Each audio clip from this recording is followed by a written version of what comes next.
Hello and welcome to another video.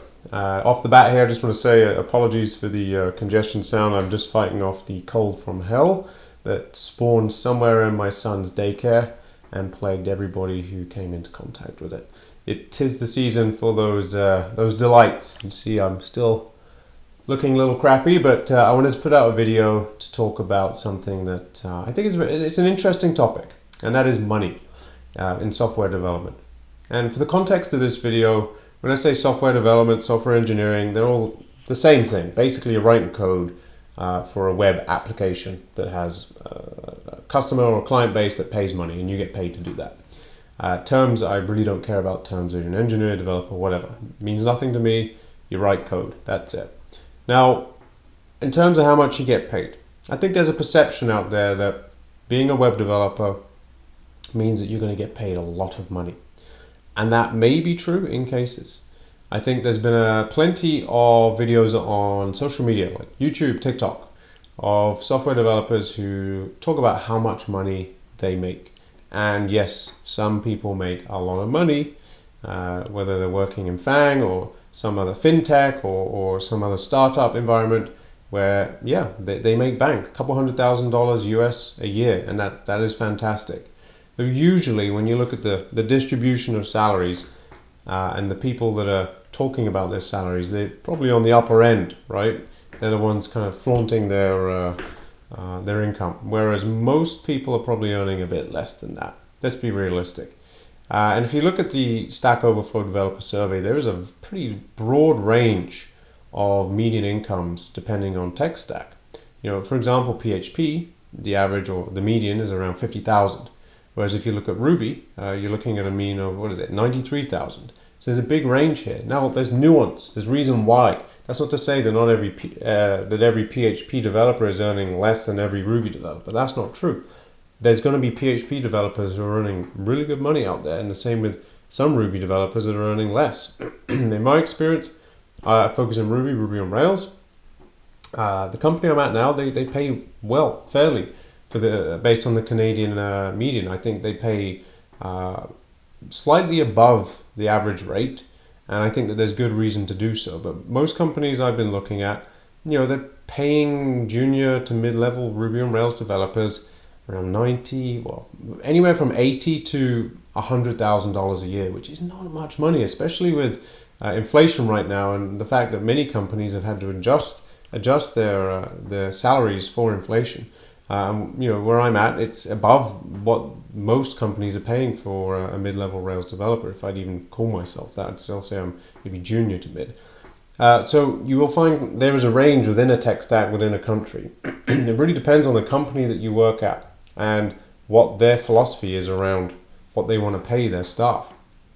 And I find that the bigger companies usually tether themselves more to industry standards because I think they have a tough time with people when they do hiring. They don't want to hire and pay based on negotiation ability. They try and equalize what they pay the new people coming on, so they tether that to standards.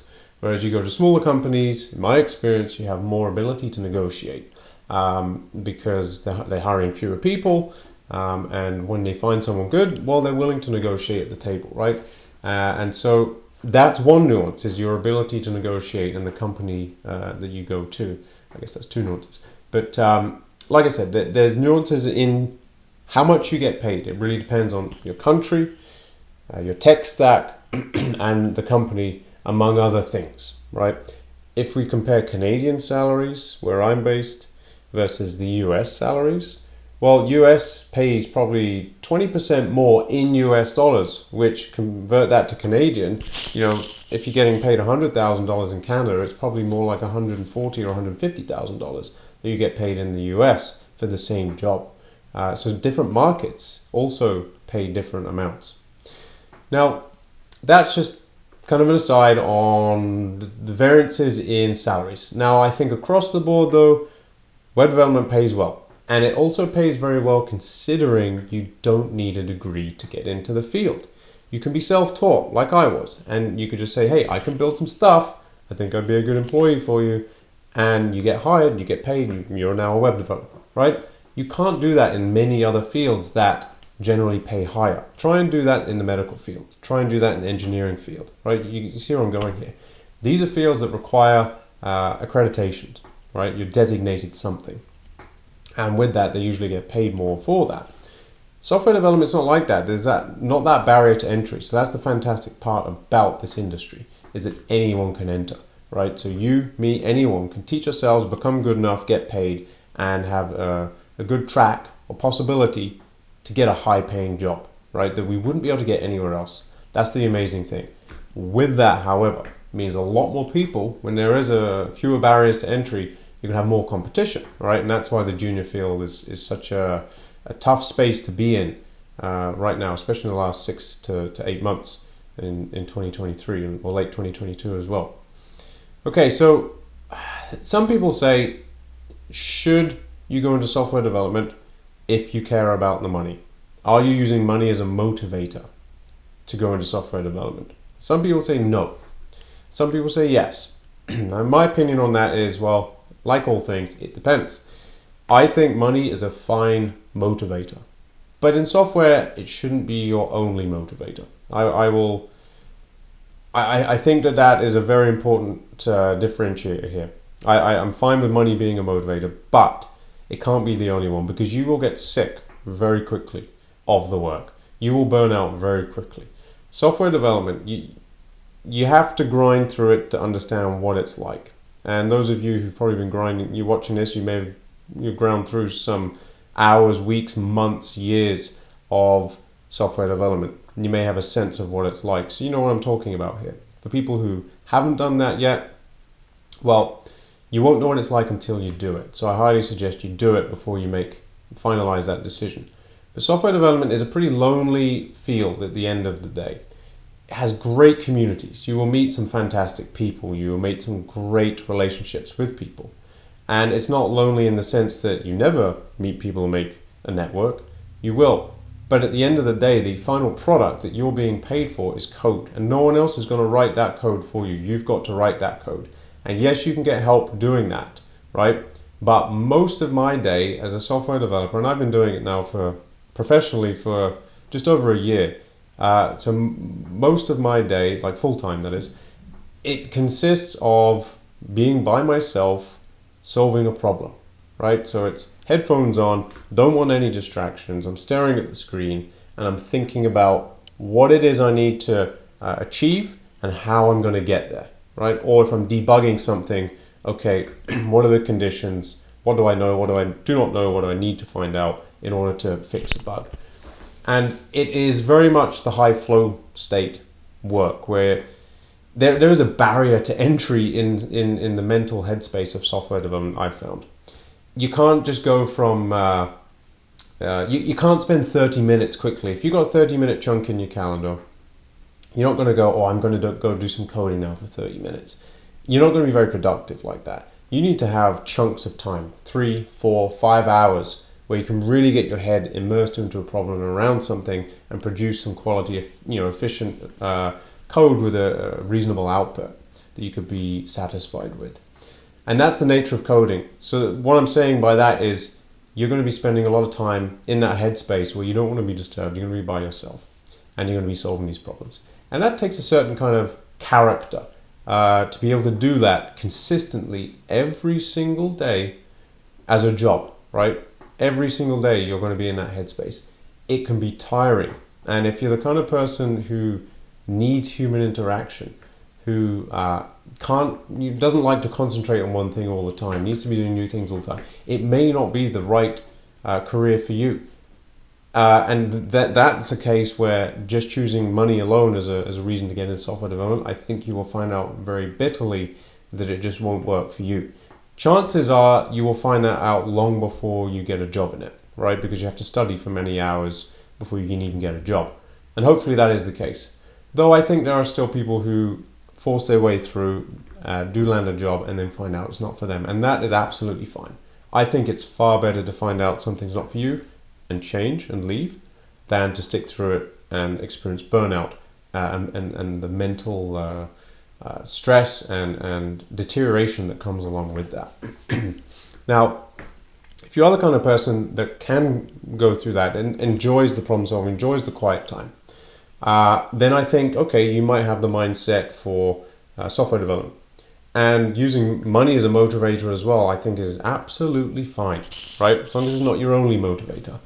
Yes, we all want to earn more money. Maybe 99.9% of us want to earn more money, right? So it stands to reason, with software development being a high-paying career, it's a fine justification to say, you know what, I want to go for that because I want to earn more money than I earn right now. And what does that mean? Usually that means I want to put myself in a better position than I'm in right now. And we all have many different motivators for that, whether it be personal, or you have a family, you have obligations like mortgage, other bills and debts. You want to achieve certain goals. Maybe there's a business that you want to start that requires some capital in 10 years' time. Maybe you want to buy an acreage and, semi-retired looking after farm animals, right? Whatever you want to do. We all need money, capital to do these things. So pursuing software development with the mind that it's going to net you more money than other choices, I think that is an absolutely fine choice to make as a motivator to pursue this field.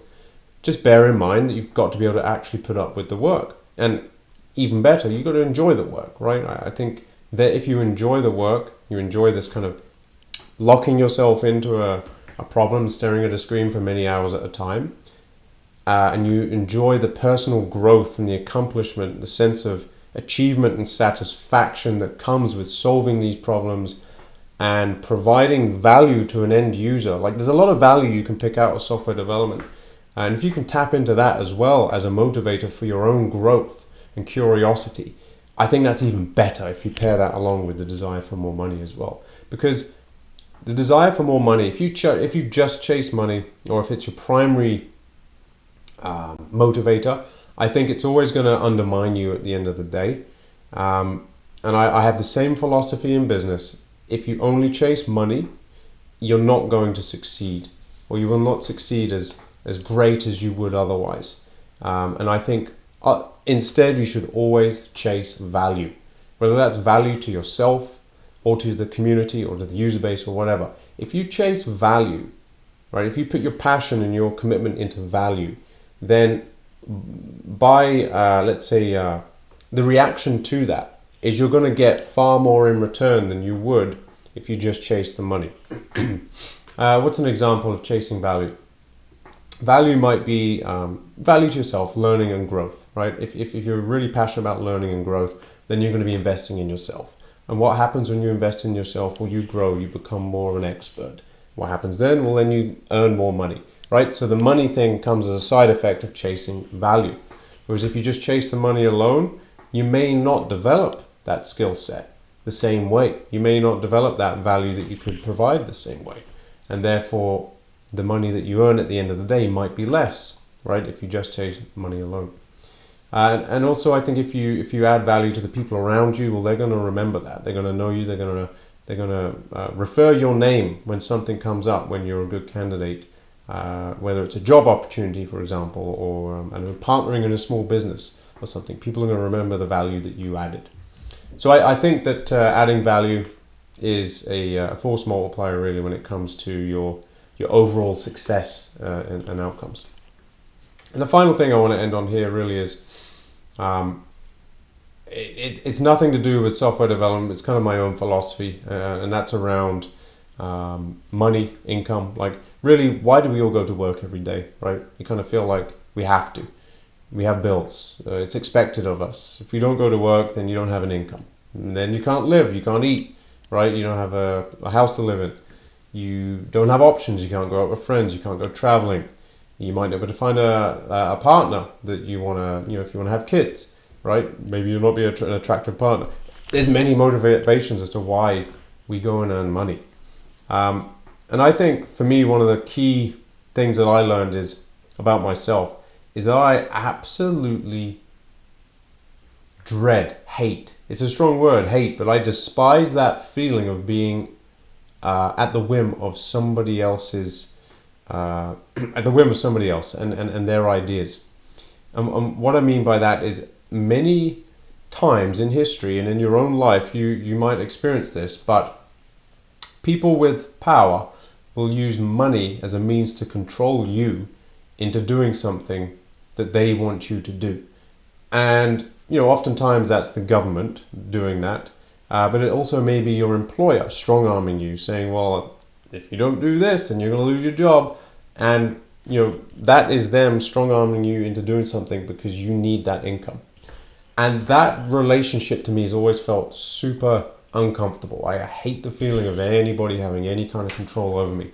So I think at the end of the day, managing your finances and your goals in a way that's going to allow you to enter that zone of fuck you money, where it's not millions and billions in the bank, but enough where you've got your house paid for, you've got money in the bank, you've got investments, and no employer can come along and say to you, you must do this or else. Because you say, all right, fine, I don't need you, and I'll just go somewhere else.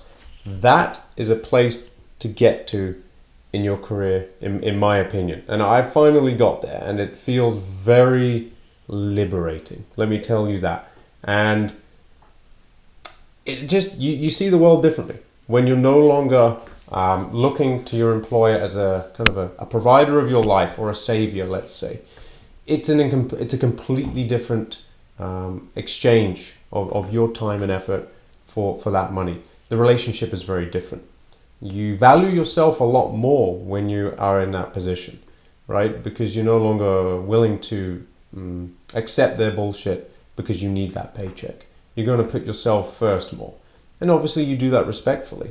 But you just have far more options and far more, I think you just sleep a lot easier at night when you know that you have that flexibility and that choice. And at the end of the day, all money gives you is options. It doesn't give you happiness. It can make you happier, I think.